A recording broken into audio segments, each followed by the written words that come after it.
Bonjour à tous. Le peu de morale que je sais, je l'ai appris sur les terrains de football et les scènes de théâtre.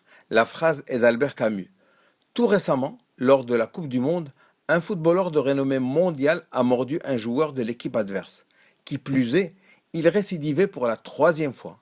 Stupéfaction, incompréhension et lourde peine ne se sont pas fait attendre, venant comme ils le sont pour d'autres joueurs et pour les spectateurs. Est-il fou, psychopathe ou simplement asocial? Il avait à cœur d'inscrire un but. Il avait accumulé les frustrations et sa tension avait atteint un point extrême. Il faut souligner que le fait de mordre est un geste qu'on voit le plus souvent chez les enfants. Le joueur était donc dans un comportement régressif.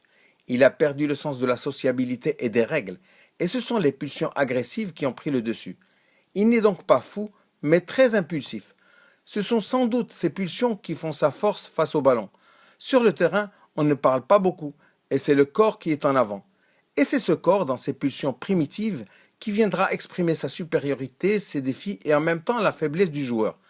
C'est pourquoi tout sportif a besoin d'une préparation psychologique pour une réussite de haut niveau, pour mieux gérer son psychisme, apprendre à connaître ses points faibles pour ne pas craquer. La prise en charge psychologique, qui reste malheureusement très faible dans notre contexte, est essentielle pour assurer le suivi personnalisé des joueurs. Ainsi, lorsque l'équipe de France a remporté le mondial en 98, l'entraîneur Aimé Jacquet avait créé la polémique en ne faisant pas appel à des joueurs à fort caractère, pourtant très talentueux, mais qui ne s'adaptaient pas à un groupe homogène. D'ailleurs, l'entraîneur actuel Didier Deschamps a suivi l'exemple de cette génération pour l'appliquer à son équipe. Une recette qui fonctionne assez bien.